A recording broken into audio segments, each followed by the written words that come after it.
Muy buenos días. Antes de iniciar con mi conferencia, quiero agradecer al comité organizador por haberme invitado a participar en nuestro Congreso Nacional, el cual está realizándose a pesar de la situación difícil que estamos viviendo, básicamente por el esfuerzo de muchas personas que quieren siempre dejar en alto la ginecología y obstetricia de nuestro país. Hoy me corresponde hablar sobre uno de los temas que genera más preocupaciones, inquietudes y bastantes angustias, tanto a la paciente adolescente como a su familia. Y le plantea unos retos diagnósticos bien importantes a los médicos ginecólogos o a los médicos en general cuando tienen que atender a una paciente con una amenorrea primaria. La idea de esta charla en el día de hoy no es extenderme a hacer una revisión de un tema tan complejo y bastante denso. No, la idea es tener para ustedes el día de hoy un enfoque clínico que nos permita desarrollar unos lineamientos para tener una adecuada aproximación diagnóstica y poder así establecer unos posibles tratamientos. Entrando en materia, tenemos que comenzar por la definición. Hay varias definiciones, existen varias definiciones, no hay un consenso establecido, pero la definición más comúnmente aceptada es que la amenorrea primaria se trata de la ausencia de menstruación con presencia de caracteres sexuales secundarios a los 16 años o hacia los 16 años, o también la ausencia de menstruación y de caracteres sexuales secundarios por encima de los 13 años. Para uno poder entender muy bien esto, tiene que tener claridad en la cronobiología del proceso puberal. Entonces tenemos que tener claro cuándo inicia el brote de crecimiento, que se hace a los 8 o 10 años, casi concomitante con la aparición de la telarquia, de 8 a 11 años. La adrenarquia es un poco más tardía, 9 o 11 años. El pico de crecimiento se presenta entre los 11 a 13 años y la menarquia como tal se establece entre los 12 y 14 años. Obviamente esta tiene sus variaciones. Y finalmente el desarrollo que se completa hasta llegar a la madurez y llegar al estado adulto se ocurre entre los 13 a 16 años. ¿Qué requerimientos tenemos que tener para que se presente la menarquia? Lo primero es un hipotálamo funcional para la producción de GnRH, una hipófisis con un funcionamiento normal donde estén las gonadotropinas adecuadamente producidas, la FSH, la LH, unos ovarios funcionales, un endometrio hormonalmente activo y una integridad del tracto genital. Cuando se presenta una disrupción en cualquiera de estas requerimientos, obviamente vamos a tener una amenorrea. Para la aproximación diagnóstica es importante, como todo en la medicina, hacer una historia clínica completa, bien desarrollada, con un muy buen examen físico, y este sí que es relevante en esta etapa de la vida donde pues la niña está experimentando bastantes cambios que la hacen pues que tenga un poco de desconfianza a la hora de ser examinada por un extraño, que en este caso sería el médico, pero aparte de eso, por todo lo que conlleva este motivo de consulta, donde hay mucha ansiedad alrededor, mucha preocupación, pues es un examen físico que se tiene que hacer con todo el cuidado, con todo el rigor, ofreciéndole a la adolescente un ambiente de calidez, de tranquilidad y sobre todo de privacidad y confidencialidad. Deben tenerse a la mano o se deben solicitar estudios imagenológicos, la posibilidad de hacer evaluaciones hormonales y en determinados casos es importante contar con la posibilidad de la realización de un cariotipo. Dentro de la anamnesis, ¿qué factores o qué información es importante recolectar? Ojalá se pueda siempre tener disponibilidad de las tablas de crecimiento. Si tenemos que la mamá ha sido juiciosa, los padres han sido juiciosos y tienen a la niña desde un comienzo en el programa de crecimiento y desarrollo, pues va a ser fácil acceder a ellas. Tener en cuenta la historia familiar, la historia de la aparición de los caracteres sexuales secundarios en la mamá, en el padre, la edad de la menarquia en la madre, La presencia o ausencia de trastornos olfatorio, antecedentes de infecciones del sistema nervioso central, como la meningitis, antecedente de trauma cráneoencefálico, antecedente de cirugía abdominal o inguinal previa, antecedente de quimioterapia o radioterapia por cualquier condición de base previa, y la presencia de dolor pélvico en específico que sea cíclico. Para el examen físico, no podemos dejar de lado siempre hacer énfasis en la toma de peso y talla.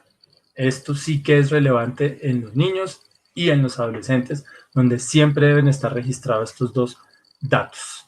La tensión arterial, determinar el desarrollo de los caracteres sexuales secundarios mediante los estadios de Tanner, realizar la antropometría completa midiendo los segmentos corporales, realizar una adecuada palpación abdominal en busca de masas, en busca de tumoraciones, exploración de la columna de extremidades, el examen cuidadoso y bien descriptivo de los genitales externos y una evaluación del desarrollo psicomotor. Entonces, vuelvo a insistir, es importante siempre tratar de contar con los datos de peso y talla, no solamente en el momento del examen, sino en los antecedentes y en las evaluaciones previas, donde tengamos, si es posible, la determinación del percentil de crecimiento en el cual venía la paciente.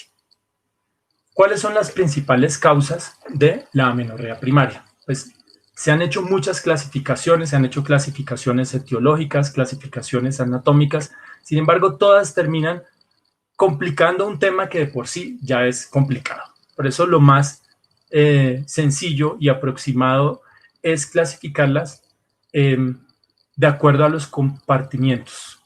Sin embargo, esa clasificación de los compartimentos también es algo compleja y puede ser un poco enredada.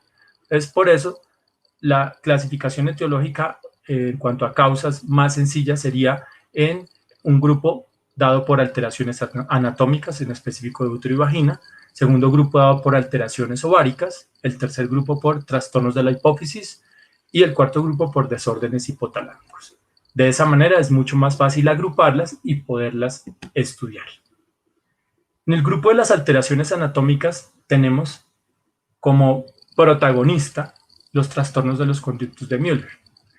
Otras alteraciones que tenemos, digamos, muy relevantes e importantes, es el himen imperforado, que es una de las causas más frecuentes de amenorrea primaria en la adolescencia, los septos vaginales transversos y patologías como la insensibilidad androgénica o la deficiencia de 5-alfa reductasa. Dentro de los trastornos müllerianos, pues el principal es el síndrome de Mayer-Rokitansky-Küster-Hauser, que tiene una ocurrencia esporádica de 1 en 4.500 nacimientos de niñas. Tiene una causa poligénica multifactorial e involucra una agenesia total o parcial de la vagina y o el útero y está asociado con la presencia de malformaciones renales en un 20%, pero también se pueden encontrar malformaciones óseas en un 12%. Es importante aclarar que en estas pacientes los ovarios y el cariotipo son normales. A la inspección de los genitales lo que se ve es una ausencia del introito vaginal, no se puede visualizar el himen y se puede visualizar una pequeña hendidura. Otro de los trastornos müllerianos frecuentemente encontrados como causales de amenorrea primaria es la agenesia cervical. Este es un trastorno del desarrollo de los conductos de Müller tipo 1B. Tiene una incidencia baja en la población de general, 0.01%, y corresponde al 3% de las malformaciones uterinas. Solamente de estas pacientes, el 4.8% tiene un útero funcionante y una vagina, y precisamente por la agenesia de cervix, independientemente del abordaje y el manejo que se quiera hacer, la gran mayoría termina en histerectomía. El himen imperforado, otro de los trastornos anatómicos, alteraciones anatómicas, es una anomalía congénita obstructiva, se presenta con una frecuencia de 1 por cada 4.000 nacimientos de niñas, es causada por la falta de reabsorción del centro del himen luego de la unión de los conductos de Müller con el seno urogenital.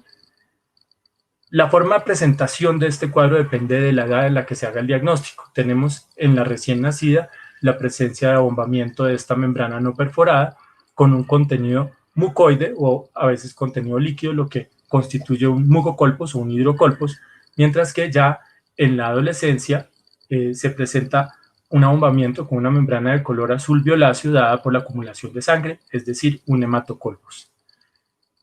En el momento en que se haga el diagnóstico, pues la idea es tratar de hacer el manejo. Sin embargo, estos casos, la mayoría debuta es con cuadros de dolor abdominal intenso, agudo, después de un historial de dolor abdominal pélvico cíclico, y muchas veces pueden debutar con consultas de urgencias por un dolor abdominal agudo secundario a una obstrucción intestinal, retención urinaria o a veces por flujo retrógrado.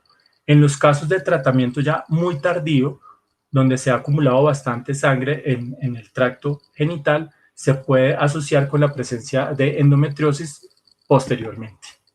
Los septos vaginales son una anomalía resultante por alteraciones en la función vertical de los conductos de Müller y el seno urogenital. Este puede variar en grosor y nivel de localización, tiene una incidencia más o menos entre 50 a 70 mil mujeres. Está muy asociado con otras malformaciones, en específico malformaciones renales, en un 37 a 67% de las niñas afectadas, y generalmente el diagnóstico se da en la adolescencia por dolor abdominal cíclico. ¿Por qué? Porque la vagina y el introito se pueden, en un porcentaje importante, visualizar absolutamente normales. La insensibilidad androgénica ya es un rasgo ligado a X, donde sí encontramos un cariotipo distinto, un cariotipo 46XY, y básicamente la patología está dada por una ausencia de receptores citosólicos para la testosterona. Esto causa una feminización de los genitales externos, con un desarrollo mamario más o menos normal. El vello axilar y pubiano sí son escasos, y las gónadas, o sea, los testículos, generalmente tienen una ubicación intraabdominal o inguinal. Entonces, estas son niñas que consultan por una menorrea primaria con un desarrollo puberal más o menos establecido, y es uno de los diagnósticos que se debe descartar.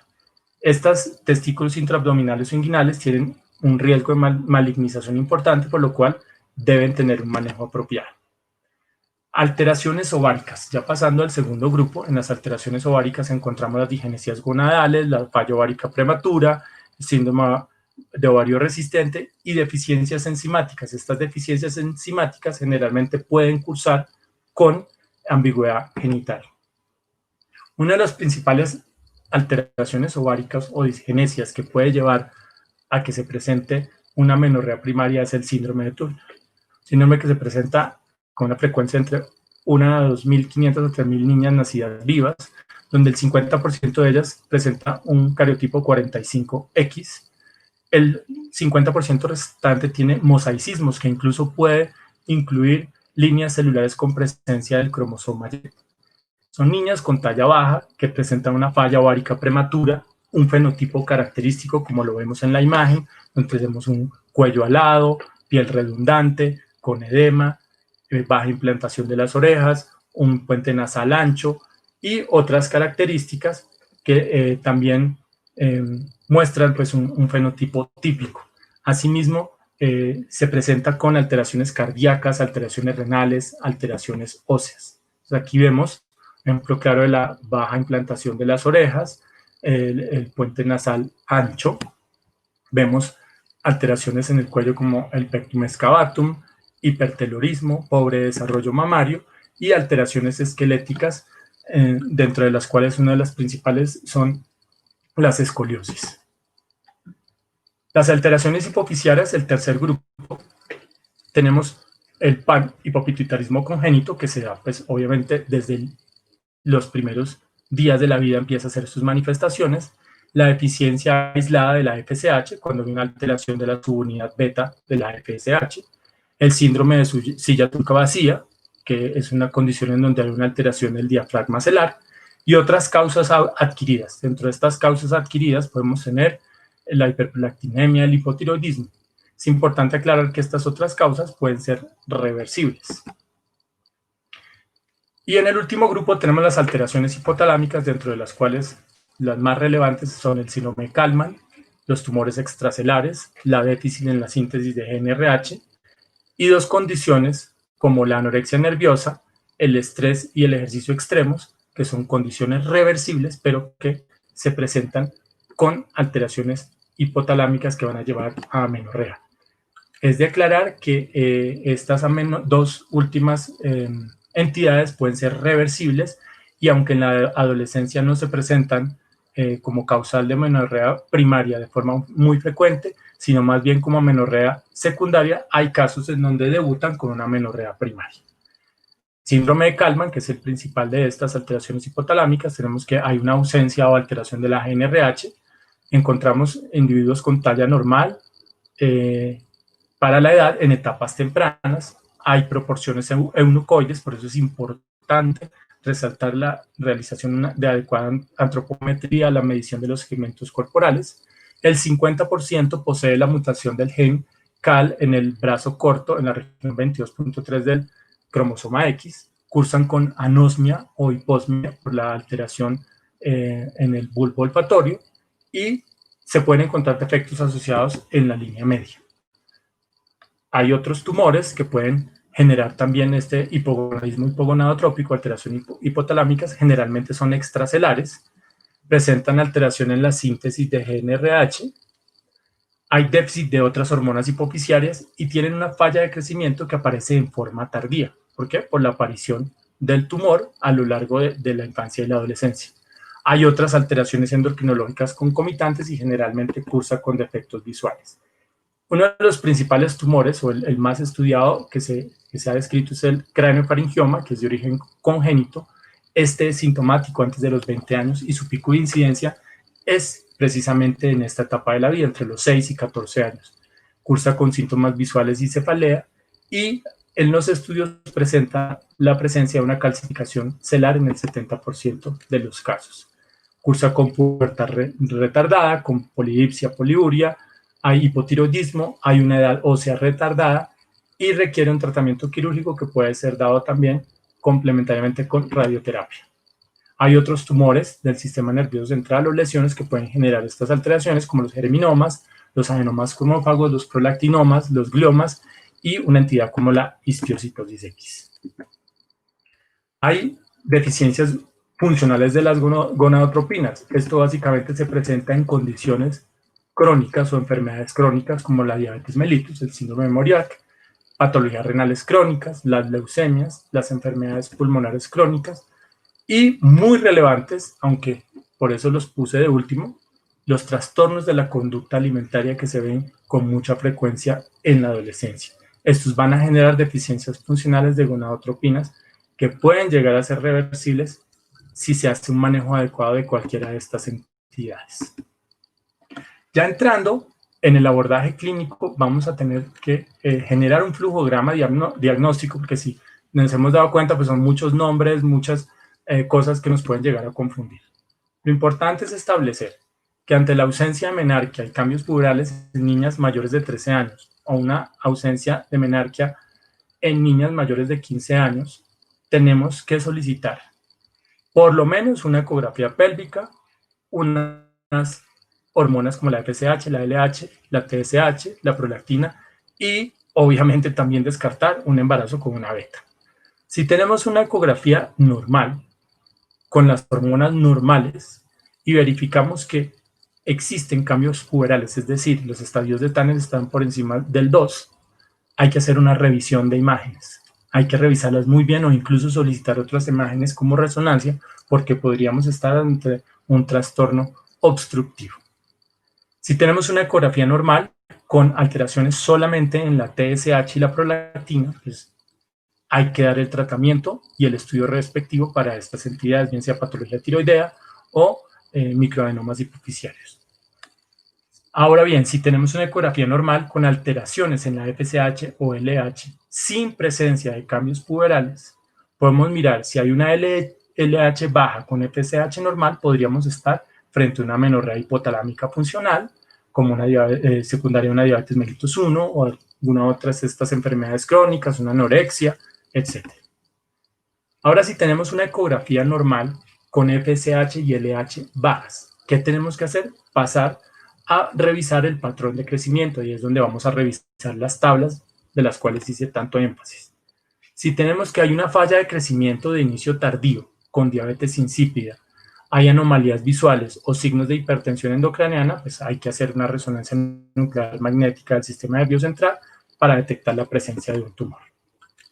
Ahora, Si tenemos un patrón de crecimiento normal, pero no tenemos brote puberal, tenemos que evaluar el olfato. Si este olfato es normal, procedemos de igual forma a solicitar una resonancia nuclear magnética, la cual, si es reportada como normal, podemos hablar de una deficiencia aislada de las gonadotropinas. Ahora bien, si tenemos alteraciones en el olfato, nuevamente solicitamos la resonancia nuclear magnética cerebral y podemos detectar ausencia del bulbo olfatorio o alteraciones a dicho nivel, y esto pues nos establece un diagnóstico de síndrome de Kallmann. Si tenemos la ecografía con útero presente, pero hay ausencia de cambios puberales en niñas mayores de 13 años y tenemos FSH y LH elevadas, la conducta es solicitar un cariotipo. Si este cariotipo es normal, estamos claramente frente a una falla ovárica prematura, donde debemos buscar la causa. Si se trata de una causa idiopática o secundaria a pesticidas o cualquier otra de estos disruptores hormonales presentes en el medio ambiente, o por el contrario, si el cariotipo nos muestra una ausencia de anomalía en el cromosoma X, mosaicismos con la línea celular 45X o cualquier otro cariotipo anormal, estamos frente a una disgenesia gonadal, o en específico en este caso del 45, con un síndrome de Turner. Si tenemos una ecografía anormal en el sentido de que no encontramos útero o no encontramos una anatomía adecuada, es mandatorio hacer un cariotipo. Si obtenemos un cariotipo 46XX, estamos frente al síndrome de Mayer-Rokitansky-Küster-Hauser y tenemos que dar el tratamiento de acuerdo a los defectos detectados. Si por el contrario encontramos un cariotipo 46XY, estamos frente a una posible insensibilidad periférica a los andrógenos o a una deficiencia de la 5-alfa reductasa. Entonces, ya tratando de integrar todo esto, tenemos un algoritmo diagnóstico planteado para esta amenorrea primaria. Lo principal es hacer una historia clínica y examen físico, hacer los paraclínicos básicos como la beta, la FSH, la LH, la TSH, la prolactina y la ecografía pélvica. Si encontramos la pregunta clave, ¿útero presente? Sí. Si el útero está presente, revisamos las gonadotropinas. Si FSH y LH están bajas, estamos frente a una amenorrea funcional, a una deficiencia de GNRH o un retraso puberal constitucional. Si FSH y LH están normales, debemos considerar los trastornos obstructivos que ya hemos mencionado, y si tenemos FSH y LH elevadas, debemos realizar el cariotipo para descartar síndrome de Turner o alguna otra disgenesia gonadal, falla, me voy a devolver, falla ovárica o las disgenesias gonadales. Ahora, ante la pregunta del útero presente, la respuesta es no. Tenemos que hacer definitivamente cariotipo y determinar niveles de andrógenos. Si el cariotipo nos da, si el cariotipo nos da 46XX, estamos frente a un síndrome de Rokitansky. Si el cariotipo que obtenemos es 46XY, estamos frente a una insensibilidad androgénica o a una deficiencia de 5-alfa reductasa. Estas dos se pueden diferenciar fácilmente, dado que en la deficiencia de 5-alfa reductasa vamos a encontrar genitales ambiguos, mientras que en la insensibilidad androgénica no. Y en caso de las hormonas, aquí tenemos, si tenemos la beta-HCG positiva, pues se trata de un embarazo y es una causa frecuente de amenorrea primaria en nuestro medio. Si encontramos alteraciones de TSH, pues se debe realizar el estudio de patología tiroidea y el tratamiento respectivo, y lo mismo sucede con la prolactina. El tratamiento de la amenorrea primaria debe cumplir unos objetivos. Lo primero es lograr restablecer el patrón del desarrollo normal, lograr una talla final adecuada.